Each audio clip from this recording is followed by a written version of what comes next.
Rick Horrow, Facebook Live, Reuters. We've done NFL playoffs. We've done NBA Game 5. I was at the Warriors Stadium. Look how that turned out. Not very good. We've done other tennis stuff.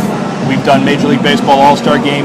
This may be more exciting because the bottom line of it all is that for the first time in the history of modern architecture, you've got a roof of $150 million or so of a $500 million renovation that covers a facility of 21,000 or so people and basically changes the landscape of professional tennis in New York and by inference around the world. And the guy who runs the United States, the U.S. Tennis Center as the COO and the Arthur Ashe Stadium and the Billie Jean King Tennis Center. Do I have it right, Danny? You have it right. It's a mouthful. Danny Zausner's been a friend for a long time. Started at Ogden, worked his way up, worked his way over. First of all, Danny, thank you very much. Welcome. Thanks for coming out. I really appreciate that. So, you are the roof czar. You're basically the guy that did all of this, and we'll talk about it in a minute. But how important is this roof structure? And by the way, when you say that, it's a beautiful day here. It can't be any better. It's a beautiful weekend. He doesn't care. We talked off camera about, does it matter if it rains or not? Of course it matters if it rains, but stability is more important. So how important is this roof? It's important from every angle. For the players, the certainty of knowing that there's always going to be matches, and certainly for our broadcast partners, not having to show repeats of a Connors-Crickstein match from 30 years ago. Yeah. And the fans. You know, Rick, we have fans that come from all over the world. 40% of our fans come from outside the tri-state area. 16% of our fans are international. They don't want to fly here from New Zealand and find out the day that they bought tickets for is a rain out. So now they got matches every single day of the 14-day tournament. And also pretty good for television, I would assume. It's fabulous for all of our broadcast partners. 200 countries we broadcast to, so them knowing that we'll be showing matches all day and all night long is key. And really, really good for Aaron Crickstein. He's ready to move on. How many times, ladies and gentlemen, if you're an avid tennis fan, have you watched Aaron Crickstein destined for victory and Jimmy Connors basically ruins his life, right? We all know that. So close. It is the classic television filler for the American and worldwide tennis audience. All right, let's get into the nuts and bolts, so to speak. The roof itself, 125 feet over the sidewalk, freestanding pavilion, 8 super steel columns, 16 great ankle bracelets. Oh, they're not ankle bracelets, they're ankle bracelets. 80-foot high, 4.4-acre expanse of white fabric Teflon membrane. Those are all technical things, but describe what this thing is like in your words. So here's the most important thing, is the roof opening is 250 feet by 250 feet. You could fit any other Grand Slam stadium inside just that opening alone. And that was critically important to us because we want the players to feel like we're still an outdoor tournament. And all of them have been saying that. But the interesting thing too is the players are telling us it feels intimate in here. So we've taken the largest tennis stadium in the world and made the players feel intimate. Couldn't ask for more. 60% of the fans are in shade all day long. It was less than half of that in the past, so that's a big benefit for them as well. But the thing here is that this stadium, Arthur Ashe Stadium, could not support any more weight, so we had to build this roof structure completely independent from the stadium itself. So that's where those 24 columns you were just talking about, that's what's holding up this roof right now. It's got nothing to do with the stadium. And the fact that we've got this Teflon coated fabric that's translucent, so we still get daylight through, but it's not, the sun's not penetrating through, and you've got tens of thousands of fans in this stadium right now who are thanking us for that shade is critical. And as you mentioned, it may not rain for 2 weeks, but the fans will still feel like they're outdoors, and that's what's the most important part. So, first of all, before this is over, where is the magic button that opens and closes this? So right below us, actually, one floor below us is roof control room 6307. And in that room are all the computers that controls the roof. It's 2 big panels, 125 feet by 125 feet. Each one of them weighs over 1 million pounds, and that's what's being pulled to that center part. And so in that same room, they check humidity control every second of the day to make sure that if we have bad weather, we're pumping cold air into the bowl, making sure that it never gets too slick on the courts for the players. A lot of moving pieces, but it's right below us. So I know we've got to talk about Facebook Live and what we're going to do on the show, or we lose viewers. We're going to gain viewers. Let me tell you why. Danny's going to talk more about the roof and the economics of it and Chase and all. Chris Widmeyer, who is the poobah of communications here, is going to talk about corporate and activation and economic impact and all that. Then we're going to find a corporate activator who has a very interesting 10th anniversary, which we'll talk about a little later. But the star of the show is that Zausner personally is going to go down to control room 4038, whatever the heck he just said, and close the roof alone in violation of every rule that ever existed. And then he's going to be looking for a job. How's that? Anything for Facebook Live. Yeah, that's right. So give us the ground rules on opening or closing. So it's completely controlled by our tournament director, Brian Early, tournament referee, I should say. And he'll make the final call. We're never going to close it for heat, and we're never going to close it for shade. It's just going to be about rain.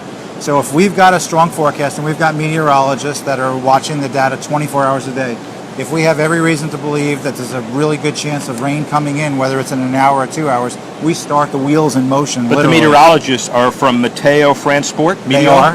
They're flown in from France, and they are experts. They've been used at Wimbledon and Roland Garros, and we like the stuff that they do. So, but the French are hardcore. Do we have any worry about them saying no? We're not closing it. You know, we've got security guards around them 24 hours a day. They're not showing any preference to any other tournament. Good. They have our best interest at heart. I hope so. So what happens with air conditioning? So there is a ton of air conditioning that literally flows through the ball, but it's not to take a 95-degree day with the roof closed and all of a sudden make it feel like your living room. Yeah. What it'll do is it'll pump the cold air in, but again, it's for humidity control. It won't make it hotter in here, but you'll have constant airflow in the ball. It'll be pulling it out through our court level so that there's a constant flow of air in here, but it's not going to make it feel that much colder in here. So it says to combat condensation when the roof is closed, the air is as cool as 55 degrees, 16 diffusers. A diffuser is a technical word for a big thing that stuff flows out of. How's that? Is that right? In our gutter, we've got these 16 air handling units. They're 500 square feet each, and that's what's pumping all this cold air in. 7 minutes, and the shutters close in 30 seconds? Exactly right. We thought the shutters are for the top 15 feet where the stadium ends and where the roof begins. There's a 15-foot gap right outside where you can see the city skyline. Right. So when we pump that air in here, we close these 54 shutters all around the ball, and that helps keep the air inside the ball. That has got to be magnificent. What we'll end up doing is get some B-roll and put it on the Facebook Live and the Reuters site. Absolutely. So they can see it. Because I assume, a couple months ago or a while you had a opening and closing and open this place? We did. We had a press event back in the beginning of August. Everyone got to see it for the first time. And last night, even though it didn't rain as part of our opening night festivities, we opened and closed the roof, and the fans went crazy.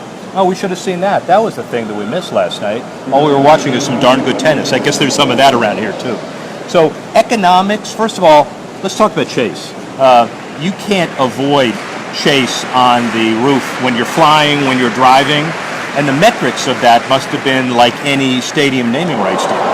Well, and our partners are at that level of a naming rights deal in general, and the fact is it's for a 2-week event, but when you're broadcasting to 200 countries, it means a lot for all of our partners, both on-site and across the world. What about the television?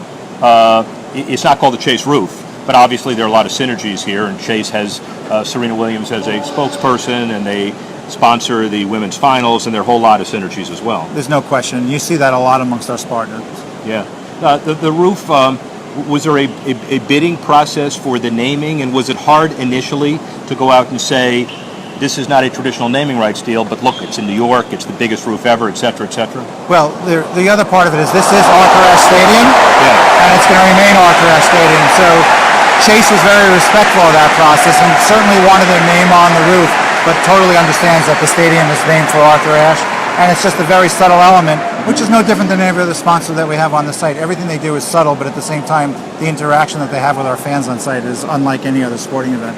And by the way, there is a tennis match going on here, but we're not supposed to talk about it or mention the score. So there is no tennis match going on out here. How's that? Does that feel good? There's tennis being played somewhere. Somewhere in the world. So what else will this enable you to do? Is it purely just for the 2 weeks, or are you going to deal with concerts down the road, or how are you going to deal with it? First and foremost, it's definitely about the Open, and it does open up a lot of other avenues for us that we're going to start pursuing in the future, for sure. Well, the interesting dynamic of all of this, according to the press reports and the meteorological reports, is it really didn't rain a lot until the 08 Open, and then you had a match between Nadal and Andy Murray that everybody remembers, and then all of a sudden it's like, we've got to expedite this, we've got to figure it out. So, you know what, when they built the stadium in the late 90s, they looked at the weather data for over 100 years, And the week before and after Labor Day, when we host the Open Yeah. every year, is two of the traditionally driest weeks of the year. So they decided to build a 23,000 seat stadium instead of 18,000 seats without a roof because the data doesn't lie. But you're absolutely right. We didn't have the men's finals move to a Monday for 30 years, and then it happened 5 years in a row. So you can call it global warming, you can call it freakish weather, whatever you want, but we needed to address it. There's no financial model that makes spending $150 million make sense, Right. but it was the perfectly right thing to do for the players and for the fans. Let's deal with that for a couple of minutes, and then we'll walk around a minute. When you say no financial model, that's the tennis match we're not watching. There's no financial model that makes sense because you can't correspondingly increase suite rates. You can't increase ticket rates. You might do it for other reasons. But there's no revenue that pays for the 150 immediately, right? Exactly right. And we don't start writing checks to our partners the second a match gets postponed. They're in it for the long haul. They know that the match is going to get played. But again, going back to the fact that it's just an inconvenience for everybody, it's the right thing to do. So you made the decision on the roof in 13 and 12? What we did is we started doing studies on how to build a roof over an existing stadium that couldn't support it. Yeah. And by the way, in land that used to be an ash dump, so the land around it is terribly hard to support anything. Do we have issues? So if I come back here 5 years from now, we're going to be a few feet lower? We built everything on piles, and those piles aren't moving. Piles.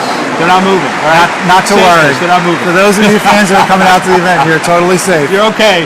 Don't bring your swimsuit. So we did studies in 2003 and 4 and 7 and 9, and finally 2011, the original architectural and structural engineering firm, Rossetti and WSP, they came up with a solution that was absolutely perfect. It met all of the needs of what we wanted. We didn't want this roof to feel like it wasn't attached to the stadium, that it was some albatross sitting on top of it. We had to be able to support it and afford it, and also it had to work. We looked at options there.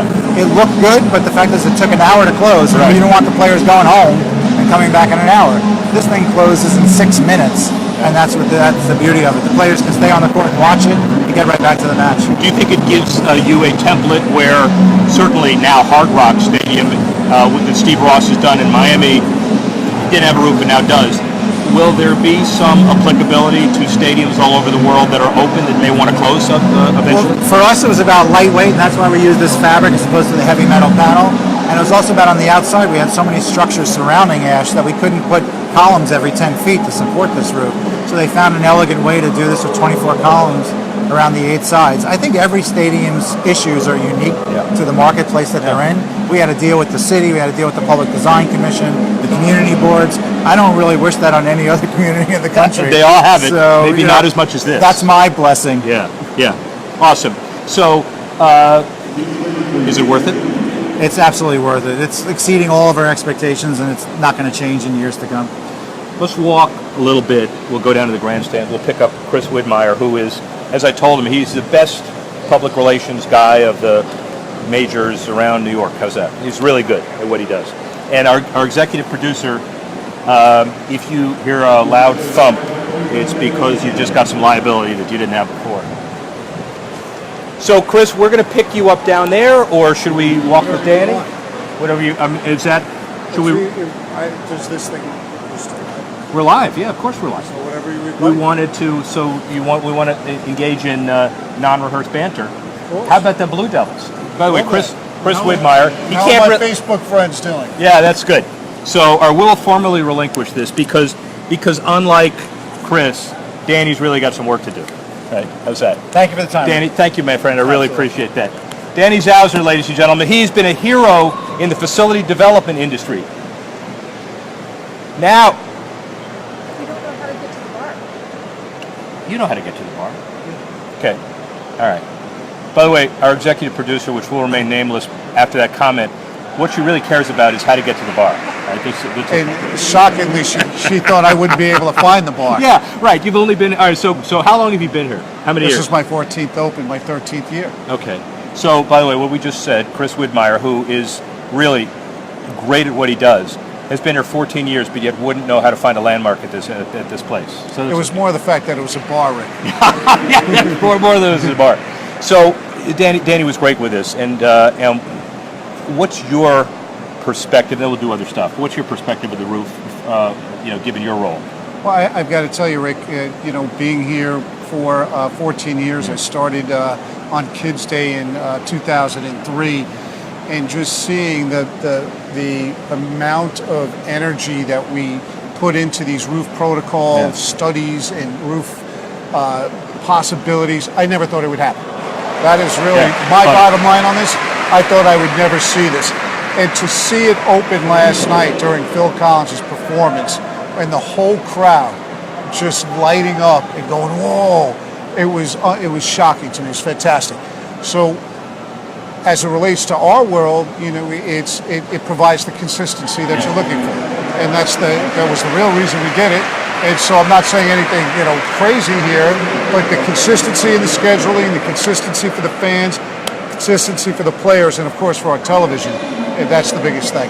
Well, and Danny answered this from his operational perspective, but if you were to say as a business case analysis in Harvard Business School, we're going to spend $150 million on something that we can't monetize or amortize, but there's some ephemeral notion of goodwill, you'd be shocked. Probably. It would be, especially since if it was a Harvard Business School. I only went to Duke, so I understand the difference. I'm not sure. All right, we'll go slower. But it's the same. It's the same process. It's just you did this for reasons that were unrelated to the bottom line. Well, it's true. I mean, one of the driving forces there, obviously, is like tennis is in competition with itself. We're seeing roofs at Wimbledon. We're seeing roofs in Australia. The French Open would like to get a roof. You see these facilities in Madrid, Beijing, Shanghai. You put on top of that, excuse me, that I believe we are in the most hyper-competitive sports marketplace in the world. It might be London, but I don't think so. It is New York City. With the amount of professional sports franchises, the amount of options people have, and the fact that we have 2 weeks to get done what we need to get done, we need that consistency. Clearly. Let's walk down to the grandstand area and show us what you want to show us. Take an aerial view of here, and we'll get this done. So this was part of so it's a $500 million renovation, 150 of the roof. 350 is not done yet, but that's the total number. Well, no, more than 350 is done because of the amount of work that we've done. So we are in a 5-year transformation period. We're in year 3 right now. So what you're seeing is the operational retractable roof for the first time utilized this year. We will see the new grandstand stadium, which is going to be a crown jewel in all of tennis. The old grandstand held 6,000. The new one will be 8,125. So it's up by about 2,125 seats. It's a fantastic new court. And the other piece of this, folks, is that we have expanded only by 30 feet down to the south. But by doing that 30 feet, this whole boulevard has opened up. That is connecting Court 17, which was built about 4 years ago, all the way down the boulevard, a 500-foot boulevard that will eventually get you to the southwest quadrant where the new grandstand will be. So, 500 feet long, 40 feet wide. So what used to be very cramped and very tight is now much wider. It has much more breathing room. People are strolling and not bumping into each other. As you can see, we've redesigned the whole southern complex. It's much more modern and sleek looking. The numbering even of the courts is pretty dramatic and really pops. Also, the booths underneath there where, from 16 through 13, they're all connected with an elevated walkway, which is a brand new feature for fans. But we built up courts 11, courts 12, and court 7, which allowed us to grow our retail, our fan amenities, and our sponsor activation booths probably by more than 50%. So, talk sponsors, and let's talk walk if Sure, we can. absolutely. Just watch your feet. We are, I'm sure he told you, up literally on the top of the old roof of Arthur Ashe Stadium. So, as you can see, we've got rigging of all sorts for television around the world, among other things. Is it structurally sound? I've put on 20 pounds over the last year, Let's and this see. would be the last 20. Yeah, no, it still holds you up. Okay, thanks. It's very scientific measurement. Thank you very much. I want to do. Said that again. Corporately, explain to me how the facility, how the expansion, the improvement. I mean, one of the, We good? certainly one of the things that we're most proud of is our partners and our roster of sponsors that associate themselves with the USTA and the US Open. I mean, from J.P. Morgan Chase, American Express, Mercedes-Benz, right on down the line. By giving them Emirates Airlines, I mean, their booth this morning, the line to get into Emirates Airlines booth, activation booth, was longer than it was to get into the new grandstand. It's a great story. Because people want to have fun. This is, as you know, this is a lot different from other sporting events in the sense of the experience of the fan.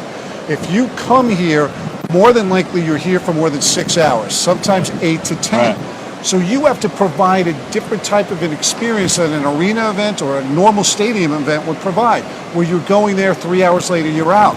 So you have to have multiple food offerings. You have to have your all kinds of activations for different age groups to totally entertain and captivate people, knowing that the crown jewel of it is the tennis tournament. Yeah. But when you're spending that much time, you've got to build things that are going to attract people. And by making this expansion, to your point, we've allowed our sponsors to grow what their offerings are to us. How long are your partnership deals, generally? I think it's probably the longest average in sports. I believe the average is over 22 years. And, some newer than others. Emirates Airlines is newer, but I mean, they're just, they've been with us for years now. They keep growing with us, meaning their role with us. Yeah, right. I mean, obviously the airline is growing on its own, but it's just people, once they get involved, they generally stay involved. And you give them the ability to create their growth strategy by activating as you improve the facility too. Absolutely, and that's a big part of the transformation as well. You have the core operational issues, right, of the retractable roof that we talked about for scheduling consistency. Then you have the idea of, can you expand how many people enjoy the U.S. Open by growing the grounds? So if you replace the old grandstand, which held 6,000 people, with a new grandstand that holds 8,125, you get, for the 2018 U.S. Open, that will go from 10.6 to 14. So we will have 4,000 more people for that. So in all, we might be up 10,000 people a year, and it'll be more comfortable than it was last year or the year before. Which is great. One more thing before we walk down, just so people, most of you have been to New York, but maybe not. So that's the site of the 1962 World's Fair, if my history is correct. 64. All right, either 62 or 64, but I suspect it's 64. And that's the globe, and this has always been the convenient point, the Citi Field where the Mets are. Old Shea Stadium is just to our left. LaGuardia's landing pattern is, by the way, did the Jets change landing patterns for the Open? Yes, they do. I mean, it's something that we're very thankful to the Federal Aviation Administration, the FAA. They work with us that during play the jets are rerouted, so they're not booming over this facility. That said, obviously they have precedence. If they need to go into the normal pattern, we understand that. We are alerted to that, and that will happen. Interesting. Let's keep walking. And I just want to tell you that it is a classic case of leverage, because when I have asked the FAA to stay quiet during dinner at my house, I still get the same number of planes. Yeah. I don't get it. That's one of those things, Rick. And I know. I understand. A lot of things in your life that you can ask for, but you don't get them. And because you have I guess it's a serious point, a magnificent relationship with mayors/mayor. I mean, it continues, right? David Dinkins was great. The reason that this stadium was built and that we're on this site has a lot to do with the 106th mayor of New York, David Dinkins. Right. That being said, we try to be a great corporate citizen. There were many people in the Queens community that were reluctant or opposed our desire to recapture 30 feet.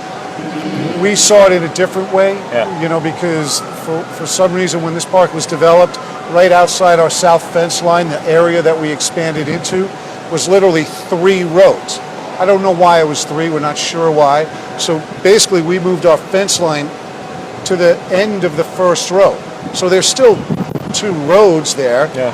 We are going to beautify that. We already have with landscaping and trees and whatnot. But I understand all public land in New York City is precious. Right. So there were folks in the community boards that surround the park that were understandably upset. So what do? we said, look, this is what's going to be the benefit. The U.S. Open is already providing New York City $750 million in direct economic benefit a year because 46% of our patrons come from outside the New York metro area. If that's not enough, and I understand because we've already been doing that, we will guarantee, that we will contribute to the Conservancy of Flushing Meadows Corona Park. I think it's something between $5 and $8 million. I don't remember it off the top of my head. Certainly over $5 million. It's not all about the money. It's about how you're going to use that money to beautify this park. And when we got in front of the community boards, when we worked with the Borough of Queens, when we worked with the City Hall here in New York City, and when we worked in Albany, they saw that we were legit and we meant what we said. And that goes a long way. Those relationships, whether it's with the political teams, whether it's with the communities, your fans, your players, your partners, if you're a stand-up organization and you mean it, you're going to have success. I will just keep talking along. Love to get your view on the ground as we do this. The $750 million, we shouldn't really stop at that. We should emphasize it a little more as well. So your number of attendees in a 2-week period, generally? Approximately 700,000. And these are people whose demographics are pretty good because they've come in and they've traveled. Pretty good, let's put it mildly. Yes. So they're going to be spending a lot of money. Generally. Do we have a per cap on how much every person spends, or are you at liberty? Well, I don't remember what the per cap is here. So, I mean, basically what you're saying is you got 46% of the people are coming in, right? And of those 46, about 15 to 20%, depending on the year, are international guests. So, that's hotels, that's other cultural events, that's cabs, that's restaurants. Yeah, right. When they come on site here, it all depends. Look, U.S. Open, let's face it, we used to be the most expensive sporting event for concessions and merchandise. Right. At least that was our reputation. I don't know if we've held the line because we have, or everybody else is raising their prices. But right now at the U.S. Open, you can get a bottle of water, a hot dog, a hamburger, or a beer for the same as you can at Citi Field, Yankee Stadium, the Garden, etc. Yeah. That being said, if you like caviar on your deviled eggs, you can get it here. It's going to cost more than $5. Well, but the lobster rolls here are the best in any tennis center I've been in, and probably best at any seafood restaurant. Well, maybe not in Maine, but no, not in Maine. Definitely not. We'll take it though. We'll take it. All right, so we'll go downstairs. Yeah, so we're going to have to go through this door. We're going to have to be kind of careful, and we do have to get into an elevator. I think we'll be all right. Okay. By the way, just advance notice because we have some more coming up on Facebook Live.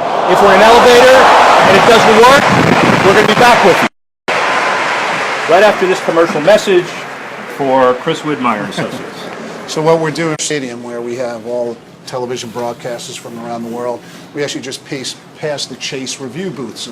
And in the first year, it's electronic line calling. Most people would call it instant replay. I don't know why we had to complicate it and call it. Or Hawkeye.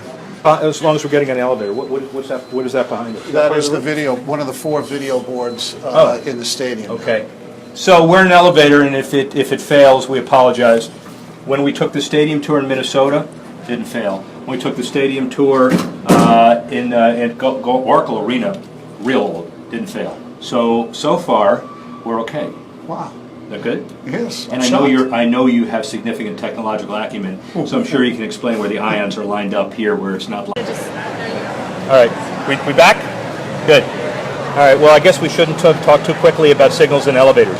Maybe the comparison of facilities around the country got lost when we were talking about it. That would be a good thing. So, all right. So we're down on the first level. Yes, we're back down on the ground level, right outside Arthur Ashe Stadium, and we're facing the South Plaza area of the USTA Billie Jean King National Tennis Center. So part of the idea was to upgrade this facility. The vision for this started many, many years ago, where this used to just be completely concrete pavers. So about 10 years ago, Rick, we put in these fountains. All of a sudden, you took a dead zone and created a fan favorite. The photo ops and now whatever everybody does with Snapchat or Instagram, or, this is one of our popular spots for that. Demographics, young demographic for the Snapchat. No, well, certainly the earning demographics.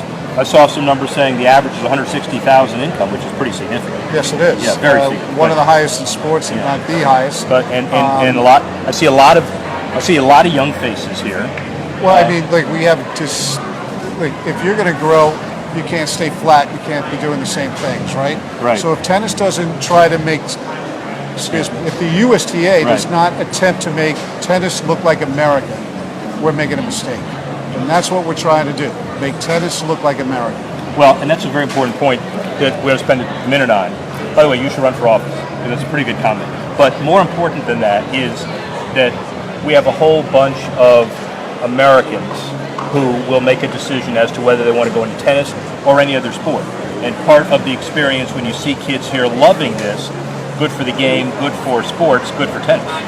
And, it's, again, we have a unique sport in the sense that, similar to the way economically and roof-wise we have to compete against the global sport in tennis. If you look at athlete choices around the world, some of the best athletes in respective countries are attracted to tennis or football, soccer, because there aren't as many professional options.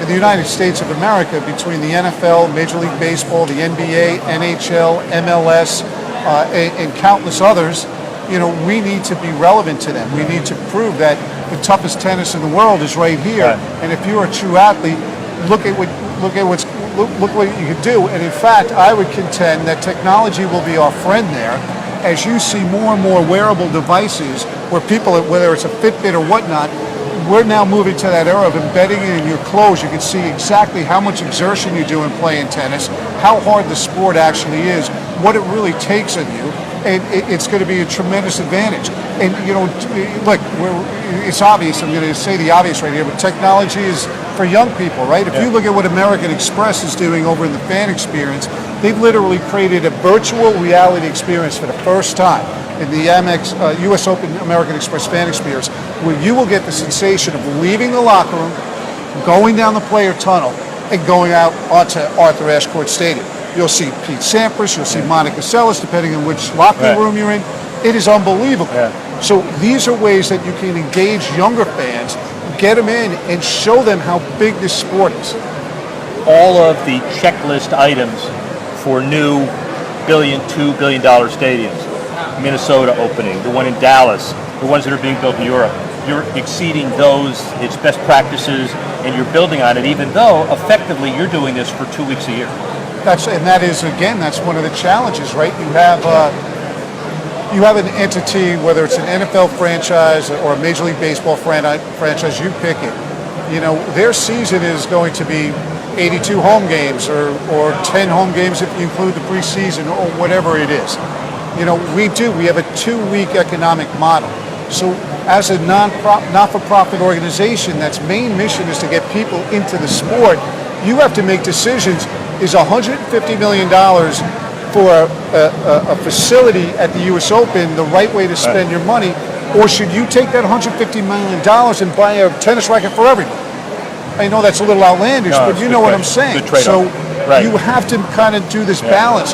That being said, you can call the U.S. Open tennis's biggest bake sale. We need to stay relevant. We need to stay competitive, and therefore you must reinvest in the infrastructure and make it relevant, edgy, bold, and innovative. That's 1-800-USTA.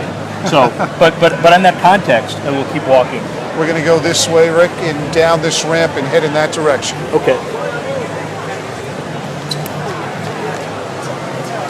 Did I walk too quickly? If I walk too quickly and I get held by the neck, I get strangled. So I think there's probably an advantage too. We okay? You want to cut in and we'll go this way? Good. Well done. Very nimble. Thank you. So I'm sure Danny spoke to you about the entire roof structure, and what we're going to do now is pass one of these 8 pillars that branch off quickly. Good. But this is literally the base of the superstructure that's holding up this retractable roof. As Danny, I'm sure, explained to you, but it's worth repeating. This retractable roof is a separate structure. It does not actually even touch the building. As we Wi-Fi is great. So that is not connected. Let's see if we can get that shot. There are 8 of these? Yes, that's around. And as you see, and I almost broke my wrist trying to pound on it while we lost the signal. But there are 8 of those, and as you see, they don't touch the existing building, which is an incredible development. You must have really loved the off season here, which is 50 weeks a year, when you saw people building it. Yeah, I mean, it was such an aggressive build schedule, Rick, so it was somewhat nail-biting, but the workers were tremendous, all the trades, all the Hunt Construction, which also built Citi Field. Right. I mean, they're the best in the business. Carla, if you, There you go. we're going to be heading towards your right, Carla, heading this way. And If you're going to walk backwards, you got to walk backwards the correct way. How's that? So it was so, I don't know, it was great. It was great. We saw the progress. You could see it on a weekly basis.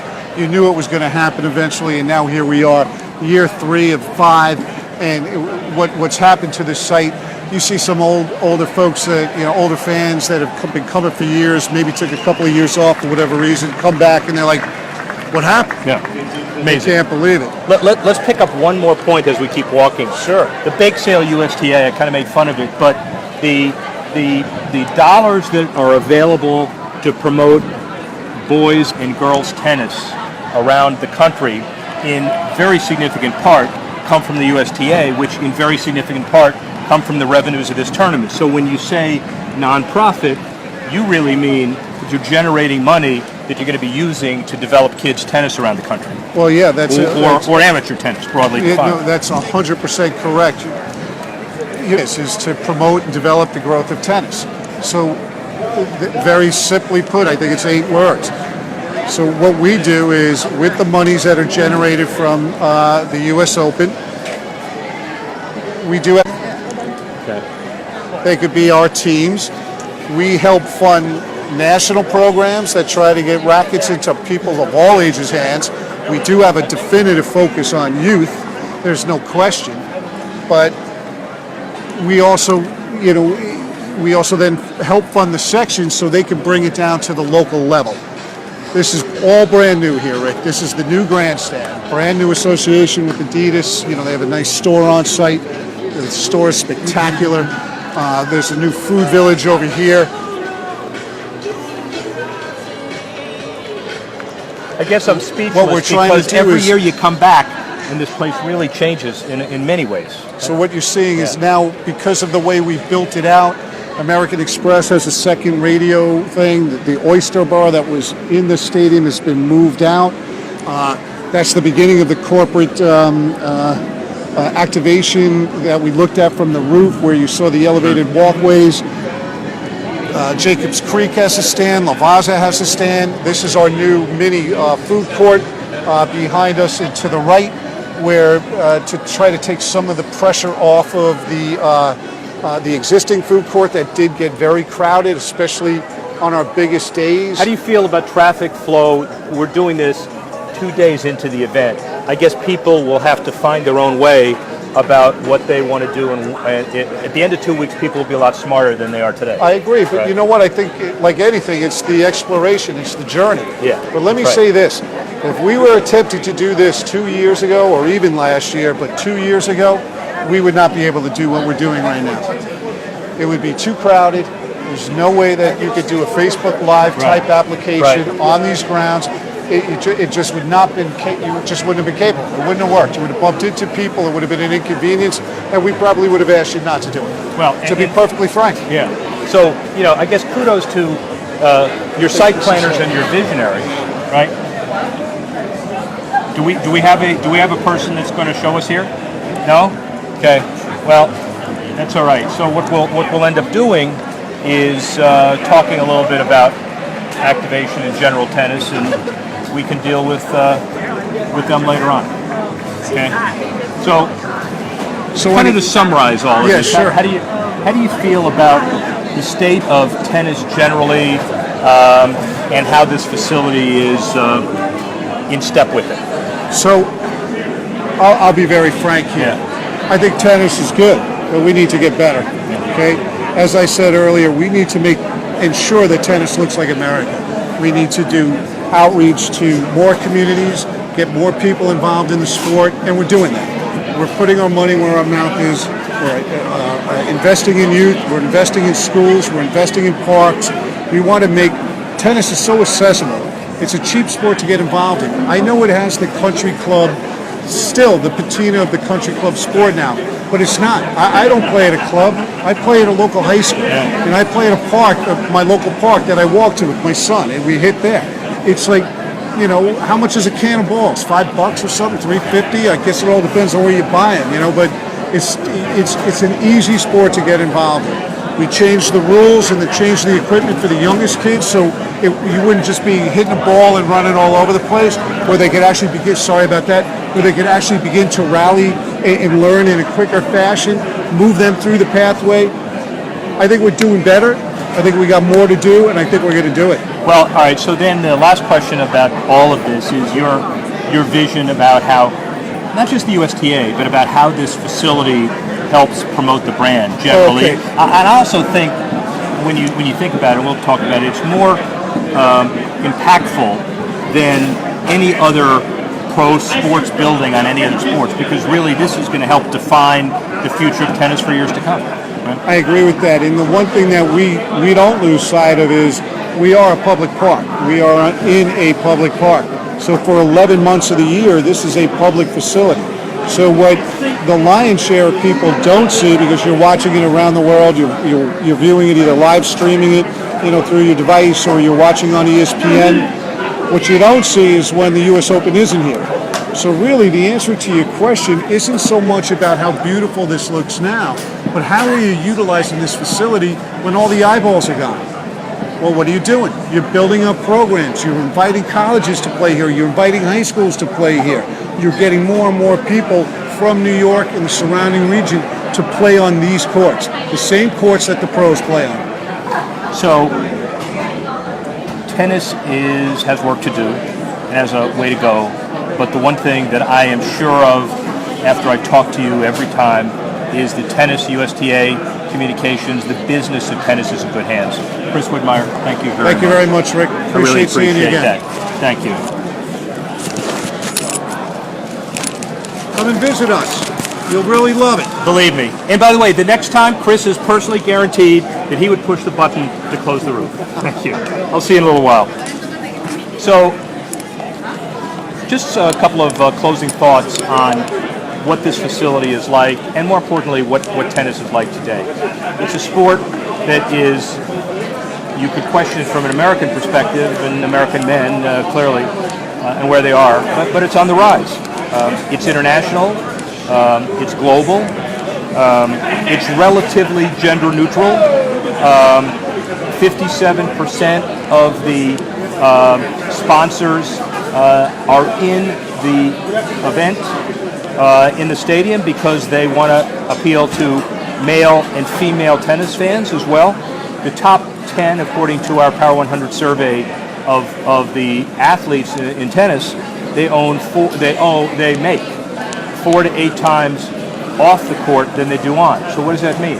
That means you have the top players, the Venuses and Serenas, and the top 4, as they would call them, Murray, Djokovic, Federer, Nadal, all important in promoting the game, in creating the next step in the game, and also to bring the next bunch of kids in.